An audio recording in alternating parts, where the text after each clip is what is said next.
Good evening, everyone. Hello. Hello, everyone, and welcome to tonight's event with Frank Buckley and his latest book. Thank you for being here tonight in the Andrew Breitbart Freedom Center here at the Heartland Institute. I want to welcome everyone here tonight and also everybody watching the live stream online. Remember, you can leave your questions in the chat room, and I'll be reading them here for our speaker tonight. My name is Jim Lakely. I'm the Communications Director at the Heartland Institute. Heartland is a 32-year-old think tank. Until about 9 months ago, was based in Chicago and is now based here in Arlington Heights in the northwest suburbs of Chicago. Our mission since our founding has been to discover, develop, and promote free market solutions to social and economic problems, to fight for policies that shrink the scope and the power of government and increase individual liberty, to encourage prosperity through vibrant free markets, which is why we're very happy to have a fan of free markets here today in Frank Buckley. Heartland covers key aspects of domestic policy through our centers: the Center on Budgets and Taxes, the Center for School Transformation, the center we call Consumers for Healthcare Choices, our Center on Climate and Environment Policy, and our newest center, the Center for Constitutional Reform. I hope you'll all visit heartland.org, and you can click on those centers at the top of the page. You can learn more about the work that we do here. Heartland is amazingly effective in our mission, and all you really have to do is ask our opponents in the arena of our opponents in the arena of ideas. As they say, you are known by your enemies. So in this case, Google can be informative. If you like what you see tonight, whether here in person or watching online, I encourage you to look around heartland.org and check out our blog, Somewhat Reasonable. Check out our daily podcasts, which you can subscribe to on iTunes. And check out our YouTube page, where you can see this presentation in its entirety, as well as many of the other presentations, all of the presentations that we've had here in our new office through the live stream. I hope that you'll see all of that as to your liking.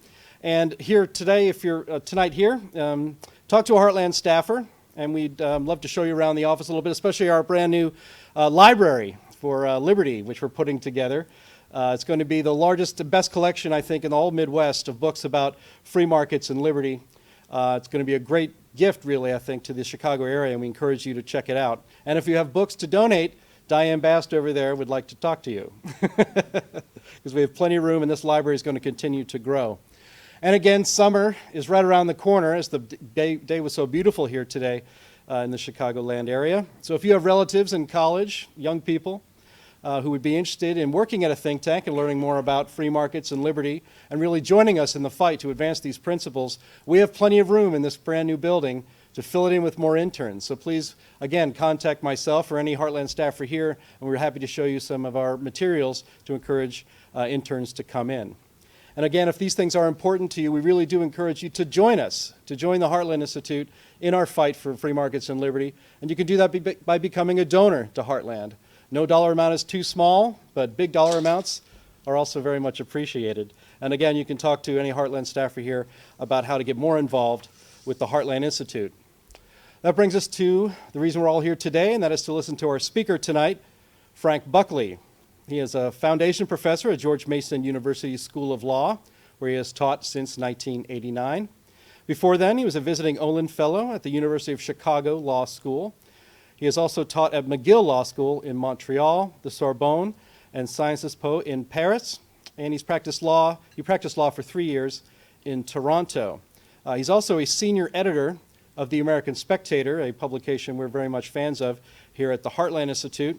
And Frank was born in Canada, and he became an American citizen on tax day in 2014. So happy 2-year anniversary to Frank Buckley tomorrow of becoming an American citizen and finally paying his own way around here, I guess. Mr. Buckley's most recent books are The Once and Future King, which Mr. Buckley actually spoke about at a Heartland event a couple of years back. A book called The American Illness, one called Fair Governance, another called Just Exchange, one called The Morality of Laughter, and another called The Fall and Rise of Freedom of Contract. And we're very honored to have him here tonight to talk about his latest book, The Way Back, Restoring the Promise of America. It's a promise that a country where everyone can rise to the top with ambition and hard work. Ladies and gentlemen, please welcome to the stage Frank Buckley. Thank you very much. I'm delighted to be here. I'm happy to be with my old friends at Heartland, which really is a sterling institution. And I'm also very happy to be in the Andrew Breitbart room. I mean, Andrew memorably told us that politics is downstream from culture. What he never told us was what's upstream from culture. In other words, how can you change the culture? We're still trying to figure that one out, although Heartland tries to work at it as well as anyone does. Well, I'm here to talk about my new book, and let's take a look at the cover of it. There it is, The Way Back. Edward Gibbon said that if he had to choose a period where human felicity was at its greatest, it would have been the Rome of the Antonines, around 100 to 200 AD, the time of Antonius Pius, and especially Marcus Aurelius. But if I had to pick the period, it would have been New York, the time I first visited it when I was 10 years of age, back in the 1950s. Whitey Ford, Mickey Mantle, all those great people. Maybe the greatest country, the greatest time is whenever you're 10 years of age, though. Maybe it's like that. But I like the idea of the Empire State Building here, kind of hidden by the clouds. Because what I wanted to represent was the idea that the country we had back then is importantly different from the country we have today. And what we'd really like to do, many of us, is simply find the way back. Now, in many respects, it's a better country today, right? We've made great progress in a bunch of things, women's rights, minorities, and so on. But there was something really special about 50 years back in the 50s, and that was the sense that everybody was going to get ahead, right? Now, that, to me, is not the way back, right? In 2011, George Will said that if the Republicans don't win the next election, they should get out of the business, and then they lost the next election. They lost the election to somebody who had an absolutely perfect 59-point plan for growth. Do you remember that 59-point plan? Do you remember what, 1 point? Just 1 point? Bueller? No? So that wasn't it, right? People didn't read the 59-point plan. Nobody can remember it. What they remembered instead was this, right? This was the famous 47% quote. It was picked up by Mother Jones. It was secretly taped by, I think it was Jimmy Carter's grandson, and put into Mother Jones. And here it is. There are 47% of the people who will vote for the president no matter what. All right, there are 47% who are with them, who are dependent upon government, who believe that they are victims, who believe that government has a responsibility to care for them, who believe that they are entitled to health care, to food, to housing, you name it.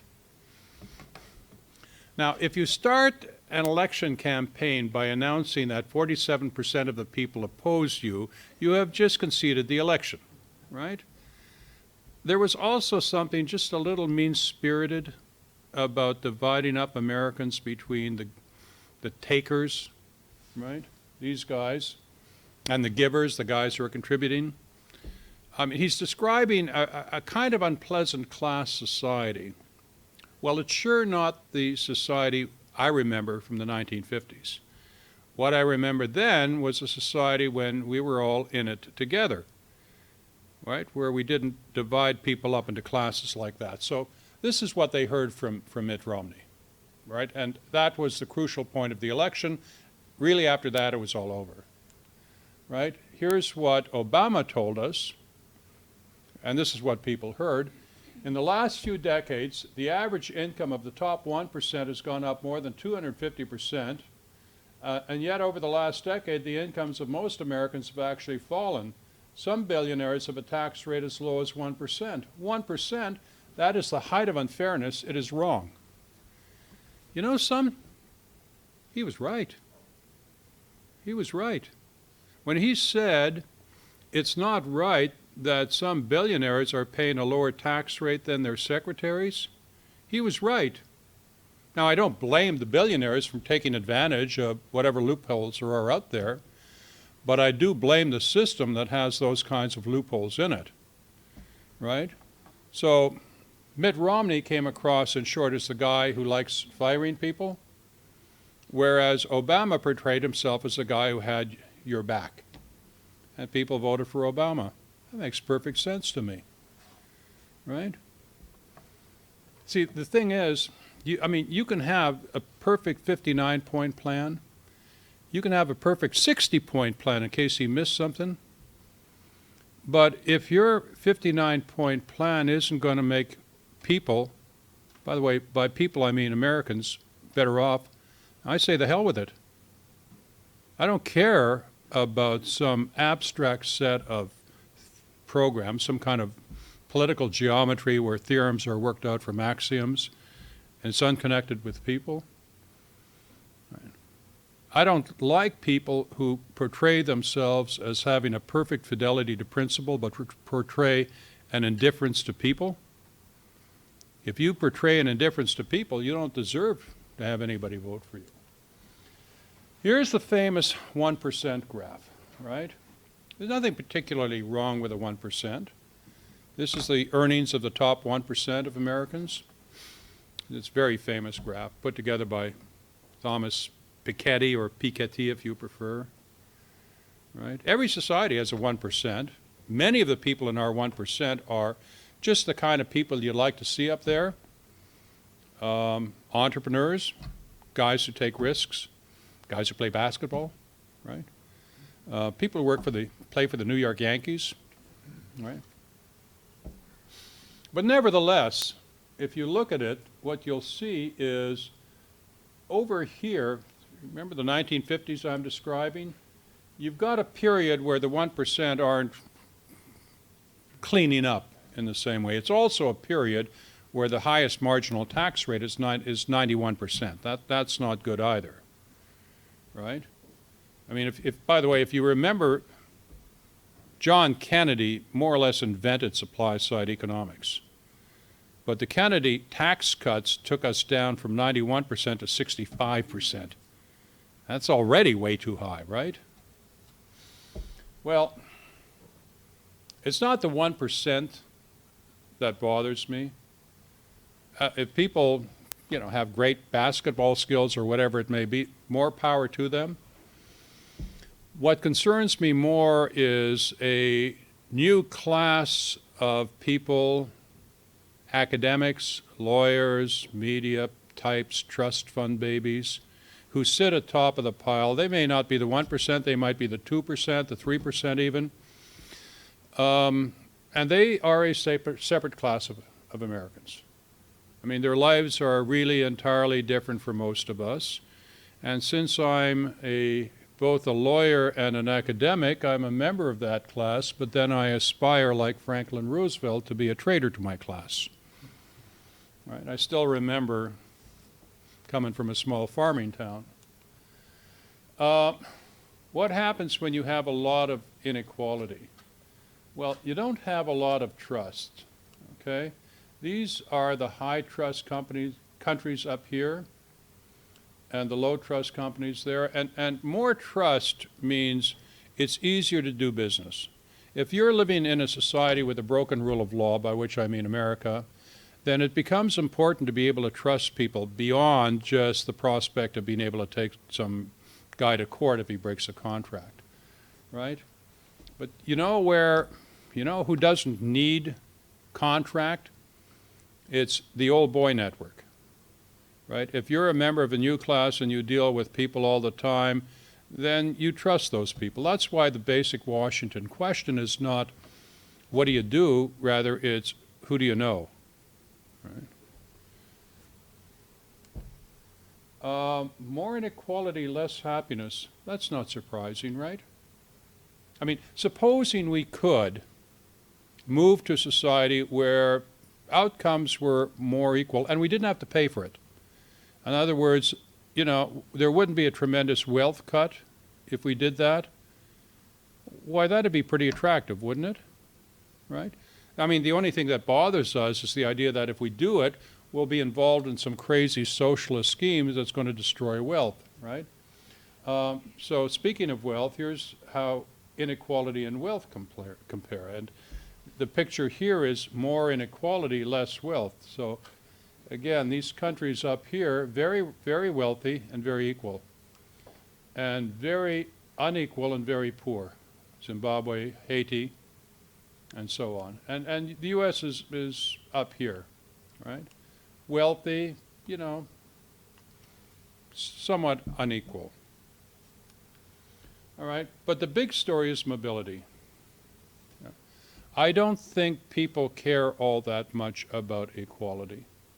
I think what people care about more is, can I get ahead?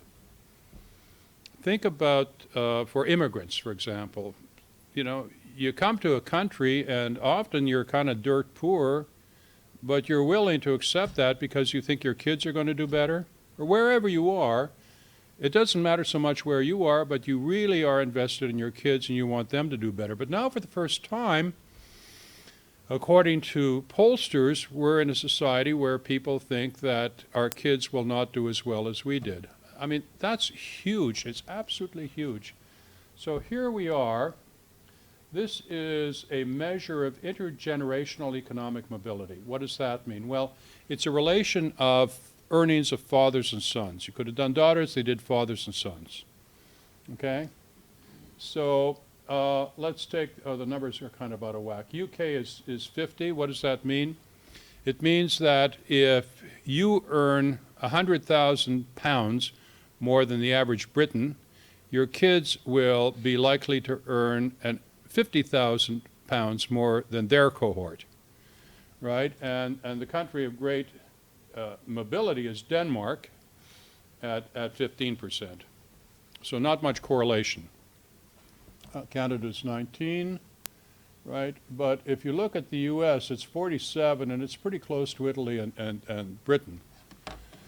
Well, you know, we kind of thought that those were the societies that had been left behind. Those were aristocratic societies, right? We're used to thinking of this being the country where, well, it's the American dream, isn't it? I mean, the American dream is whoever you are, you can get ahead, right? But according to the bitter jibe of George Carlin, it's called the American dream because you have to be asleep to believe in it, all right? Because we're not like that anymore. We're more like Britain. We're like what we always thought was the exact opposite of what we were. But if the American dream is this is a society where wherever you are, you can get ahead, are we supposed to now start talking about the Danish dream? I hope not. Right? Well, this is, by the way, called the Great Gatsby curve. It measures inequality and immobility.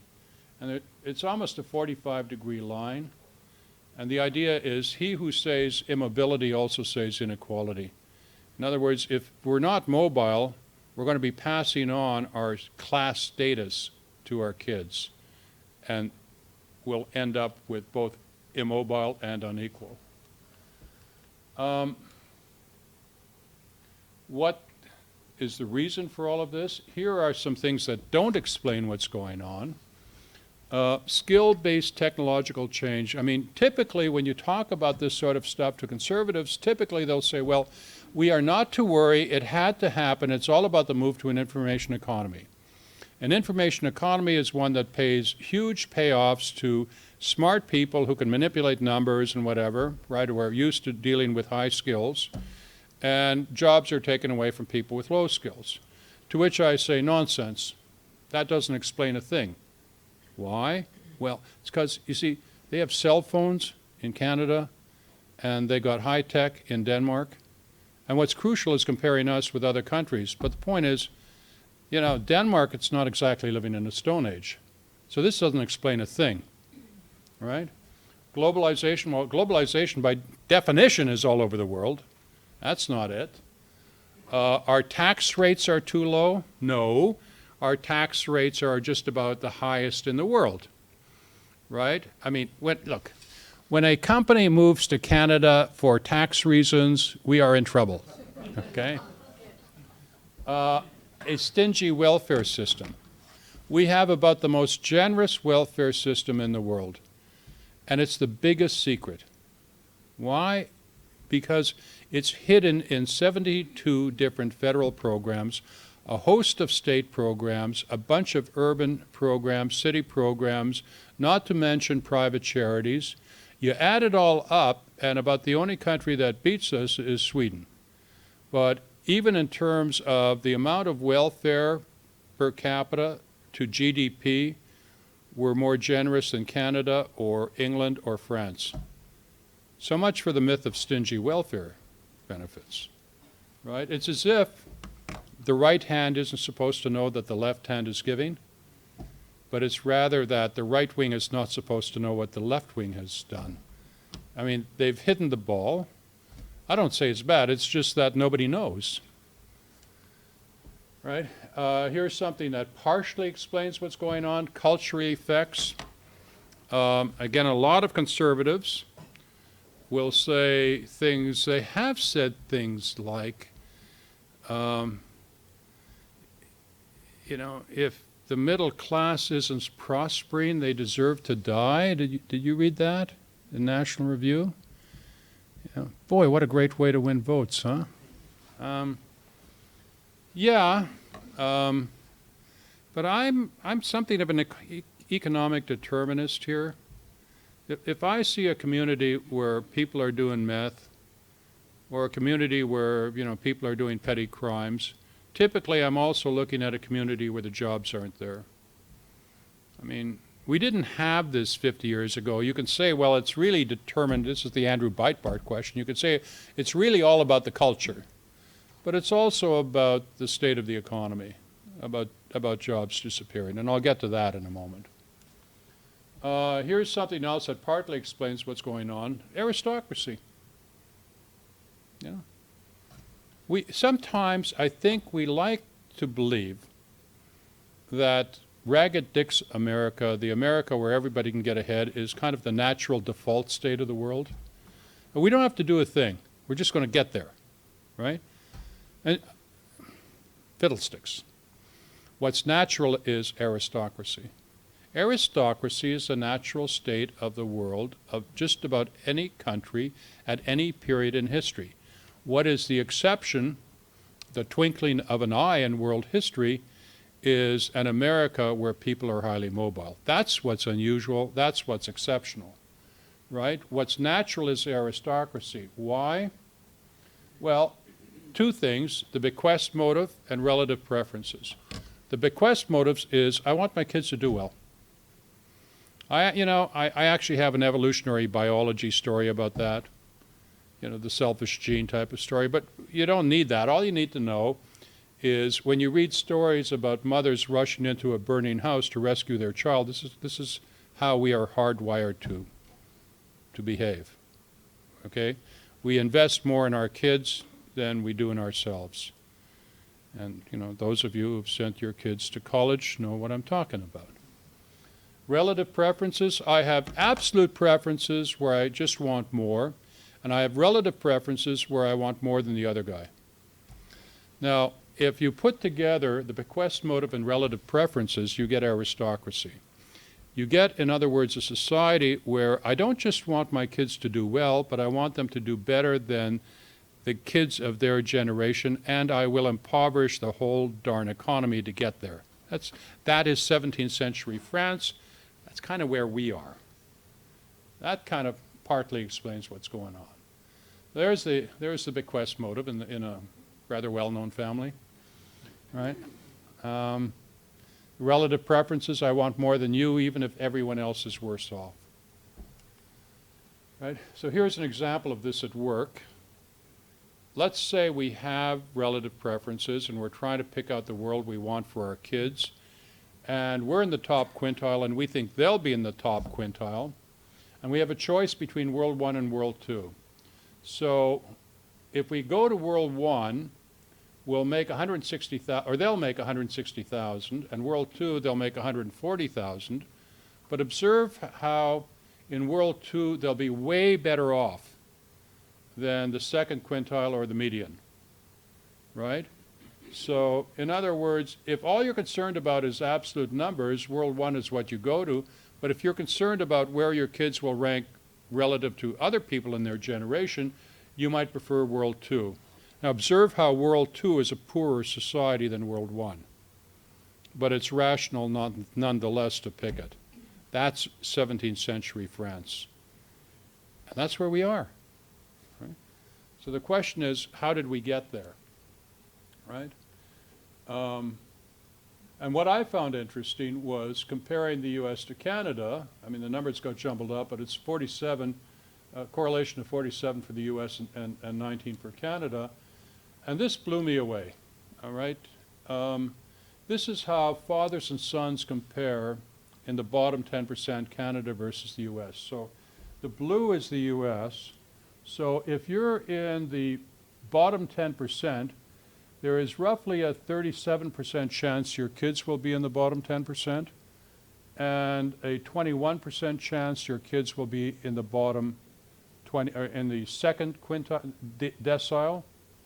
So you put it together, and it's like 60% that they'll be in the bottom 2 deciles, right? Whereas, in Canada it's pretty flat. And here's the top income. So if you're in the top income, right, your kids have about a 29% chance of being in the top income, the top 10%. And second 10%, we're talking something like 17%. So we're close on 50%. So in other words, if I'm in the top 10%, my kids have pretty much a 50% chance of being in the top 10 or 20%. And again, in Canada, pretty flat.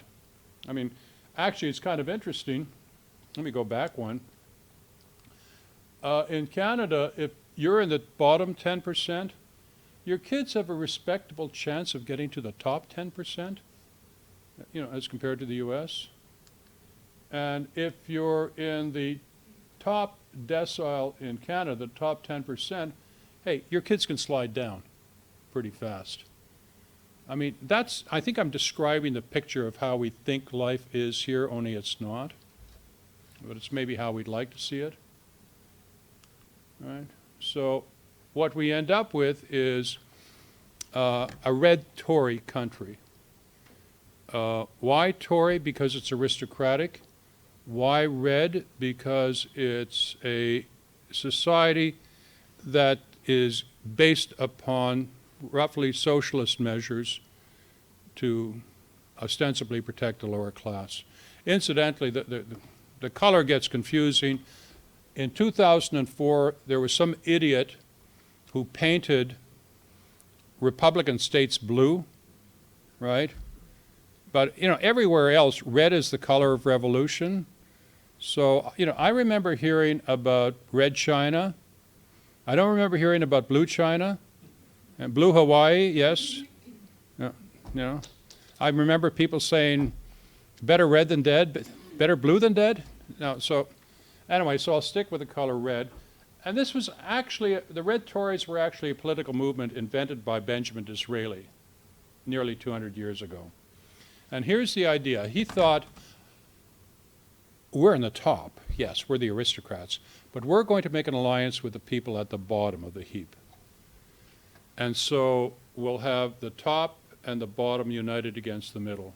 And that's American politics, right?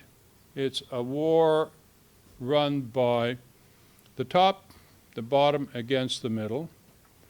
And by the way, with respect to the bottom 10%, I'm not really talking about the bottom 10%. I'm talking about the people who claim to speak for them, right?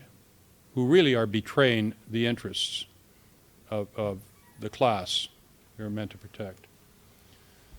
So aristocrats old and new, I mean, this is what we imagine aristocrats were like. Aristocrats back then had something going for them.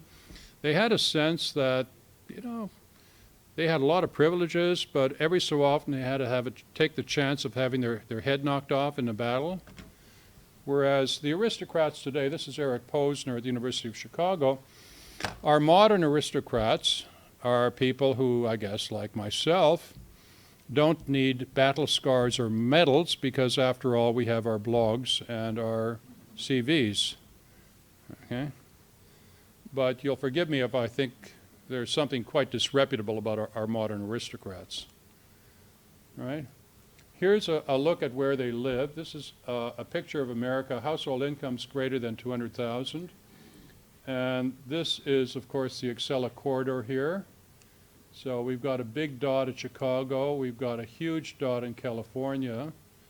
So this is where they live. Not too many of them in Idaho, okay?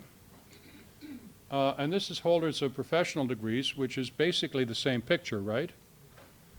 And this is the picture of the 2012 presidential election, excluding constituencies that are majority-minority, because after all, Obama's running at that point. And it's a fairly similar map, okay? So what I'm describing is a society where the upper classes are predominantly Democrat and have bought into this red Tory view of the world, right? So that's the way back. I think what probably, well, let me go on and talk a little bit more. The way back as I see it is socialist ends and capitalist means. When I say socialist ends, what I'm saying is that, again, I don't care if you come up with a perfect set of principles, you know, that adhere to every kind of free market belief you might have, and if they're just not connected to making people better off, the heck with them, right?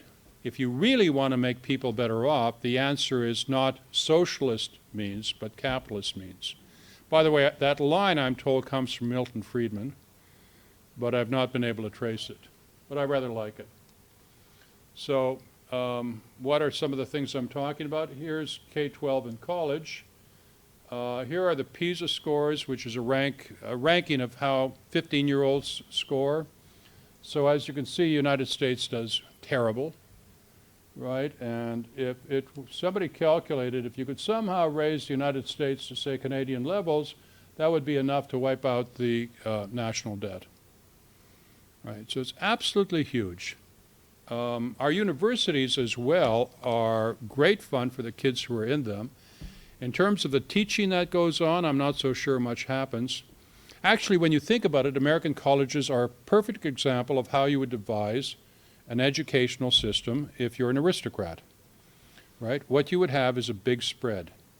So at the very top, you'll have some elite schools, which are the best in the world, but the spread is huge, and the mean is probably to the left of the mean of other countries. In other words, the average university in America does, I think, a worse job than the average university in Germany or France or Canada or Britain or Australia.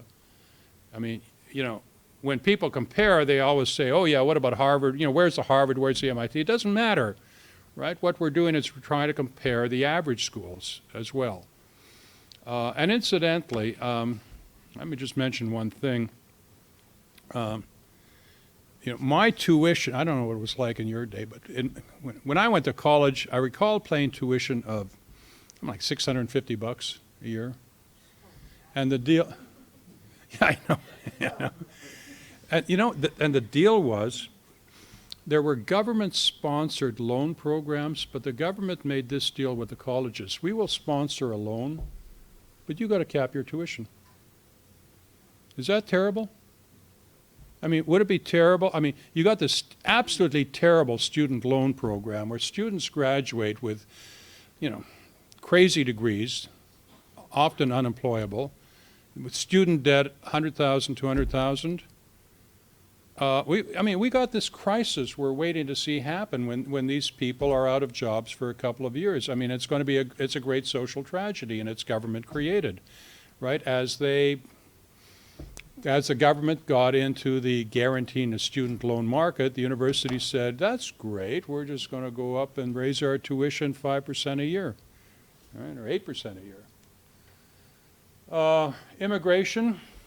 So let me tell you about the immigration system I'm familiar with, apart from that of the United States having had to come through here.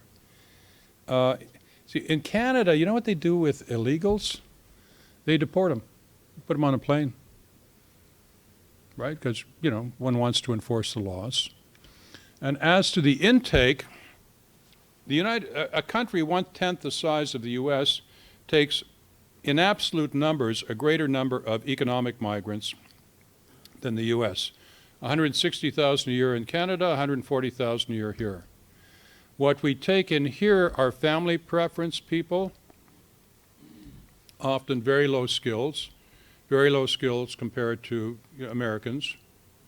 That's a low bar to begin with, right?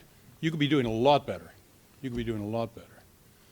What's the argument today for family? You know what the argument for family preference was back when?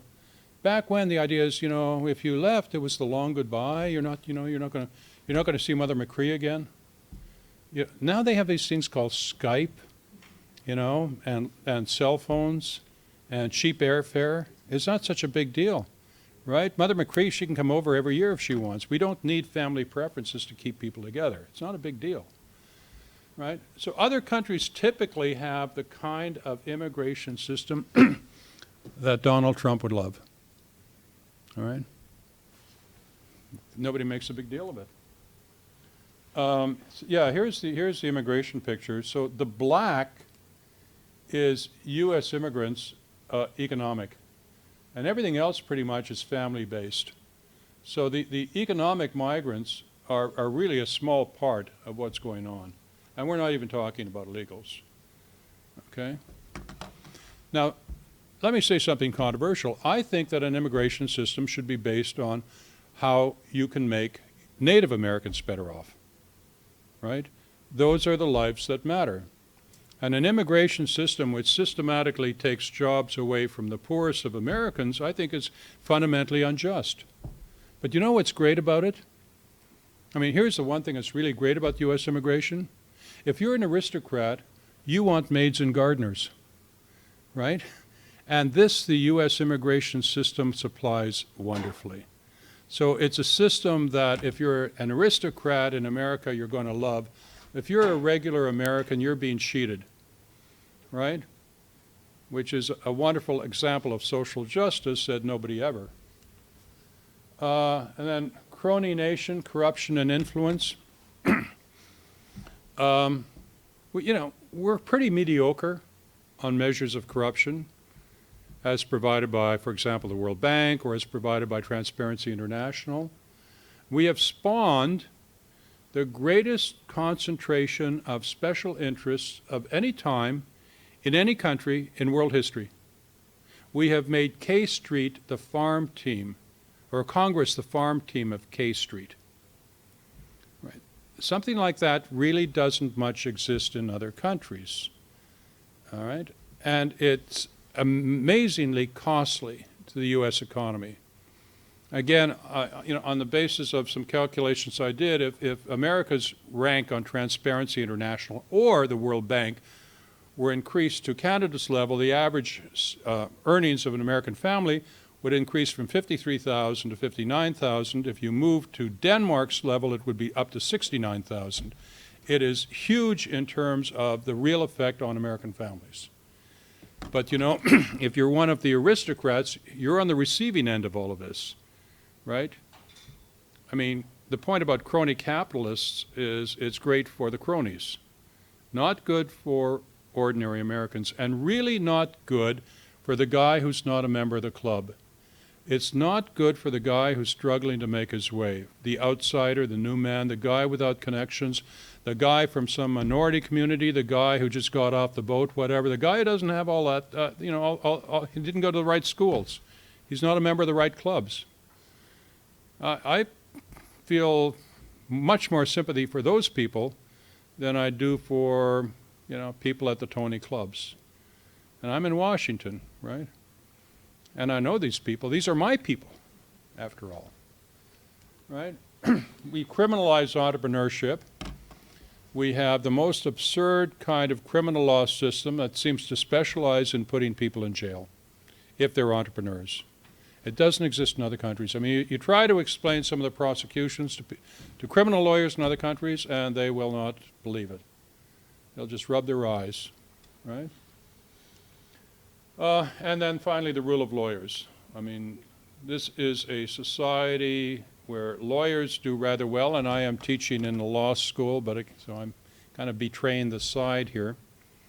Other countries do well with fewer lawyers and lower litigation rates, and it's simply a drag on the U.S. economy. But all of these things I'm describing are things where you can see a class distinction. You can see a distinction between an upper class and a lower class, or middle class. And the paradox here is that the upper classes have tried to persuade us that, you know, they really are the people who worry about income inequality, right? But they are the people who dealt it. So with that, let's move and take questions.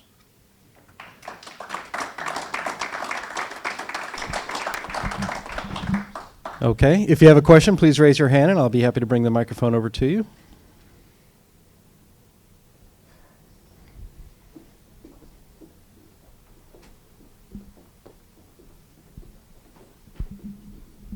I'm supposed to announce who I am, Diane Bast. You knew that, Frank. So it seems to me that a lot of what's going on here is envy of other people's wealth as opposed to respect for them and desiring to get to where they are. And is that something that's quite different from the way it used to be? I mean, back in the day, we didn't care so much how we performed relative to other people. We were just looking to get ahead ourselves. Well, I think I disagree with what you're saying. When I give this talk to conservatives, they'll say a number of things. They'll say, for example, well, it's all skill-based technological change. We can't do anything about it, and as I say, that doesn't explain Denmark. Or they'll say, well, we're Americans and we don't do envy, or we shouldn't do envy, right? And I guess my answer is, yeah, well, we're human beings. I don't think there's a distinct American DNA. So I don't know that when it comes to things like relative preferences, which is what I would call envy, there's much difference between us and Americans of 100 years back or people in Denmark or whatever it is. I think rather the difference between the societies is we're describing a more open kind of society where people can get ahead in other countries, and what we have here is the immense overlay of special rules of a regulatory state on steroids of things that hold people back. But as for the desire to compare yourself to other people, I think that's human nature, and it's not all bad, right? I mean, the alternative to not caring about how you rank compared to other people would be perhaps some kind of Merovingian supineness where you don't care about anything and you're a hippie and you're going back to the earth and whatever. You know, some people tried that in the 60s and it didn't take them very far. We always care about that. I mean, you know, if you're absolutely indifferent to envy, you only care about changes in absolute wealth. So if you find, for example, that you've gotten a pay increase of $100, hey, you know, price of movie and a dinner.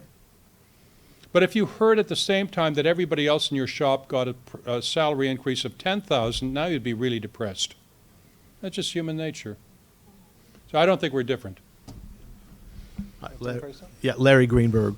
So the founding fathers recognized that all societies devolve into oligarchies and that there are petitioners to government. We call them renters. And we see this not only in our society, we see it in communist societies. Mm-hmm. We see this oligarchy every place. And in fact, our Constitution enshrines the right to petition government. Mm-hmm. So if we look at other places where there's less of this problem of inequality and aristocracy, I'm kind of looking for a model. Certainly not in the EU. Where do we go for guidance to sort of pull these threads apart? Well, I kind of pointed to one country up there. No, I'm serious. Forget Canada. I think if you just think about it for a second, about the ways in which we're different from a lot of European countries, first world countries generally, OECD countries. They don't have our regulatory state, right? Not like they have, but you know, I mean, here's the difference. I mean, I guess they have an EPA in Finland, right? I'm sure they do. But I have a sense that when you phone it up, there are 3 people in the office, right? Whereas if you make the same phone call here, you say, there's some wetland, you should know about it. Now you've got 1 million lawyers who want to put you in jail. I mean, it's partly a function of wealth. I mean, we can afford a massive inefficiency because we're so wealthy, so we can hire them in Washington. But there are other things. The legal system is much more perverse in this country. Contracts don't get enforced. The tort system looks like a demented slot machine of judicially enforced theft. I mean, it doesn't happen in other countries. I agree with you about the Founding Fathers. A better, there is no better worthwhile study for Americans than what the framers were doing in Philadelphia in 1787. The people like Benjamin Franklin and Gouverneur Morris and the never too much to be praised George Mason. And they were really concerned about corruption. You know what corruption meant to them? Britain. They knew Britain was a really free country, but they also knew that it was pretty corrupt, right? Men no more thought of turning down a place or a special position than the birthday boy wants a cake so that others might eat it, right? You wanted it for yourself, basically. And the framers thought, we have to devise a system that'll get rid of corruption. And if you read their debates carefully, corruption was one of the greatest things in their mind all the time. And there are so many of the rules that we have in our Constitution that are meant to make the Constitution a covenant against corruption. It didn't quite turn out that way, right? It didn't quite, of course you're from Illinois. I don't have to tell you. Question right here. Yeah. Oh, thank you. Mr. Buckley, Veronica Harrison here with the Heartland Institute. To what Diane was asking about our constant obsession with wanting to outdo the next person, a friend and I were having a discussion about technology and the advancement of technology over the past 15, 20 years, and how it is very normal to have a success and post it to Facebook or tweet it out to everyone in your life. How does technology play a role in our human nature to compete against one another? And how does that impact a lot of the factors that you discussed tonight? I don't think it changes things a whole heck of a lot. I think mostly what it does is it makes us really, really envious of people who are 20, back when we used to be envious of people who knew how to program the VCR, you remember that? I never did, right? Now we're envious of people who are, adept in things there are all these special ways of working Facebook. And then if you know guys a few years older, they don't even have a clue about Facebook, right? So there are levels of generational envy in terms of how adept you are with new technology, but we all got to go there. I mean, I'll be happy to friend you if you.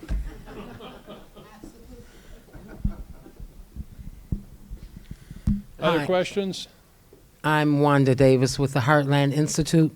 Mr. Buckley, why did you become a U.S. citizen? Well, I guess the question is, why didn't I become an American citizen beforehand? And the answer is roughly this. The first time I could qualify to be an American citizen was the late 90s. And the late 90s was a period of Bill Clinton. And I thought, what's the rush? And then I simply forgot about it. And then eventually I thought, no, something, it's time to do something. And by the way, I was paying my way throughout in terms of taxes. So, and I guess the other thing is, it sort of works both ways. The people who are least likely as immigrants to Canada to become Canadian are Americans, and the people who are least likely to become Americans if they're immigrants to America are Canadians. Why? What's the difference, right? You don't feel all that foreign. It doesn't feel different. in any way. So you don't think about it. Whereas you come here from Russia, oh yeah, right away. You don't have the same incentive. Mr. Buckley, my name is Josh Stasky. I was kind of interested in what you said about corruption and aristocracies and oligarchies and things like that. So getting rid of those things, or at least toning them down a little bit. I'm curious your opinion on things like term limits, things like limiting campaign contributions by private parties to kind of remove some of that lobbying power, and kind of what other, do you see those as ways to reel those things back a little bit, or what other ways would you say that could be done? I'll mention two things. Because I'm a lawyer, I worry about a crazy tort system, and the crazy tort system is generally a matter of out-of-state defendants being dinged. And so I think you can argue for a rule change in which every time there's an out-of-state defendant, he gets to bring the case to federal court. And you know, the great offender, one of the great offenders is Mississippi. And I'll tell you a story about Mississippi. Mississippi has had a long tradition of dealing unfairly with out-of-state defendants that goes back to the Mississippi 3 in 1963 or 64.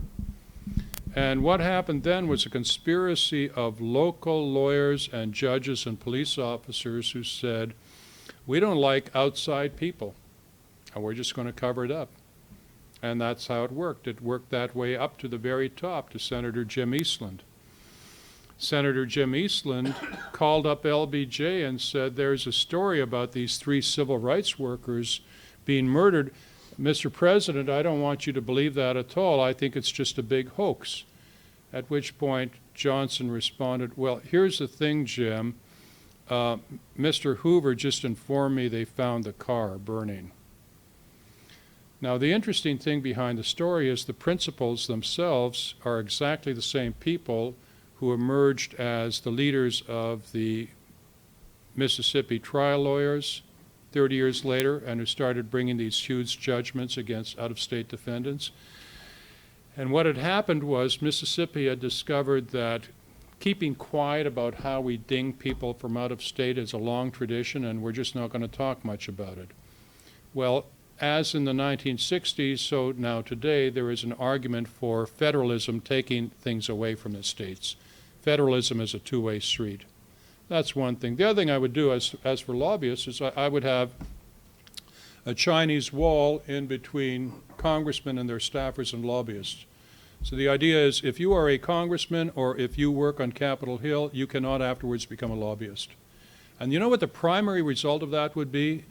What that would be is you would see really much shorter pieces of legislation. Everybody says, oh yeah, but they provide so much useful information.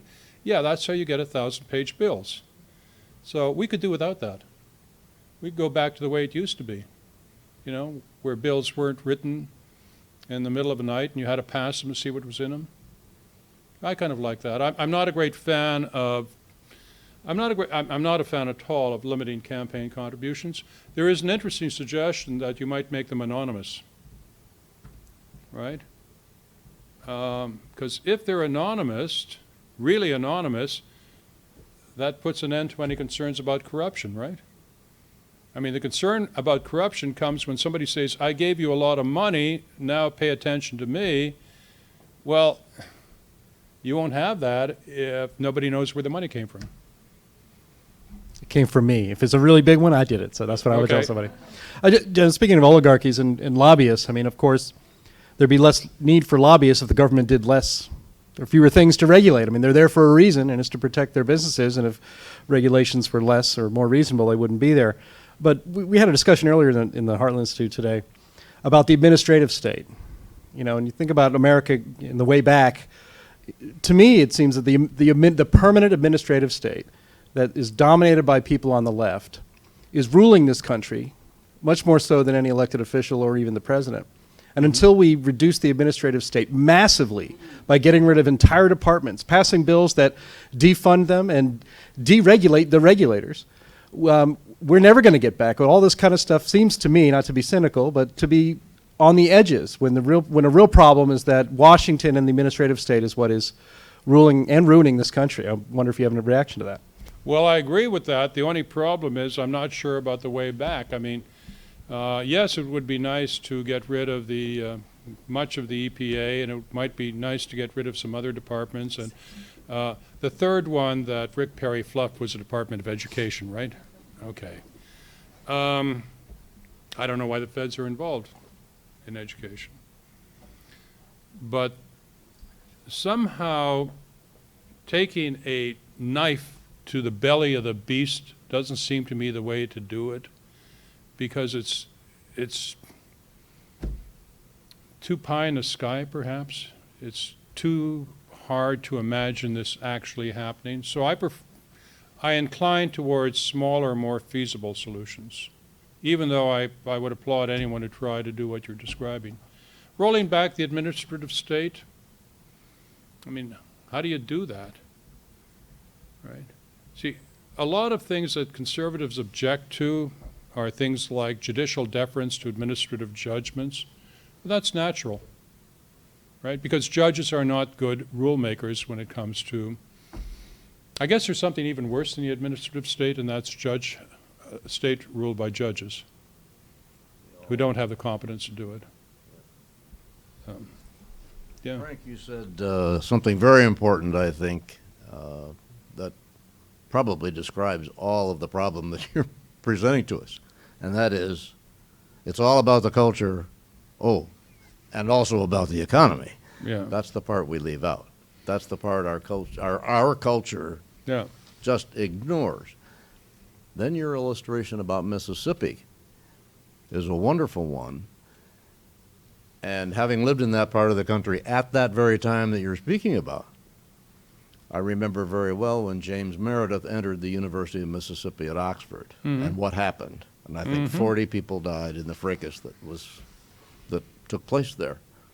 And I remember how the people in Mississippi and Tennessee, West Tennessee, felt about that. Their reaction, of course, was very personal, very cultural, hurt. Everybody's against us in the whole world, and so on. How do we work against that? Because I expect the judge's question and the way it was resolved had something to do with that emotional reaction at that time in Mississippi and Tennessee. Well, I'll tell you something. I have a problem with people who say the problem is the culture. They're right, but my problem is I don't know how to do a darn thing about the culture. That's the problem. But having said that, and as you referred to James Meredith, who, by the way, said I didn't go to the University of Mississippi to get an education. Right.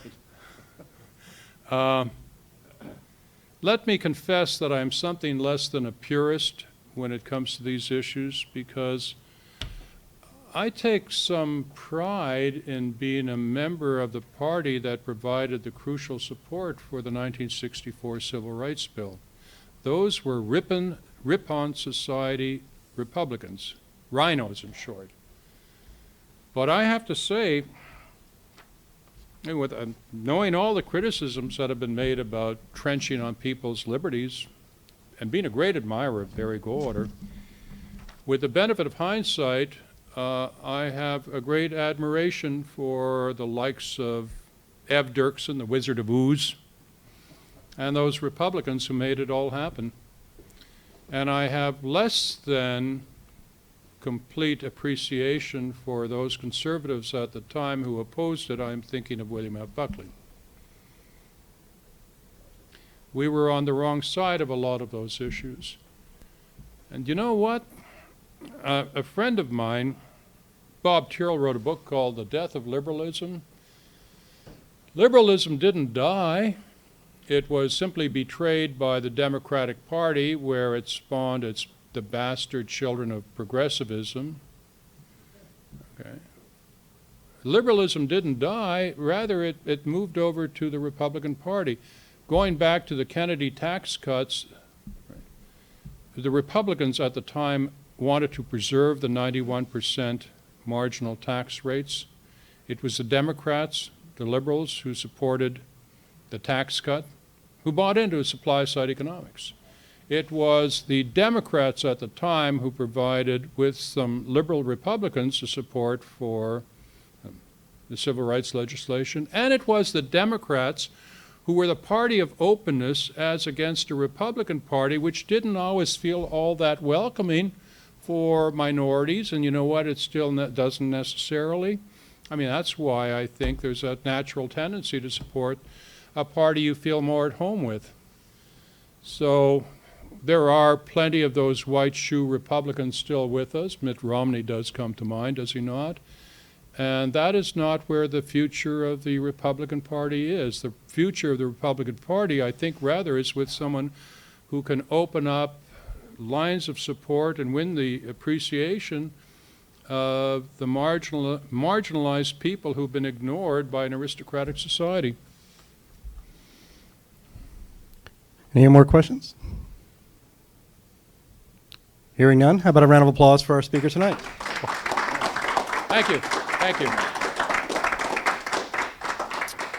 Thank you all. I'm sure that Frank would be happy to sign copies of the book for people who are here. You can look, I hope you grab one of these cards on your way out that shows some but not all of the events that we have coming up. We have our library grand opening in May. We have an event next week on vaping in this space, and a very interesting topic, electronic cigarettes and the vaping revolution that's going on out there. It should be a very interesting discussion. I hope to see you there and see you online for that. And we're also at the end of May and through the first part of June, we're showing all 3 parts of the Atlas Shrugged movie. So I hope to see you guys here for great discussions of that interesting trilogy. Thank you so much all for being here, and we hope to see you next time. Good night. I'll go over there and sign books now.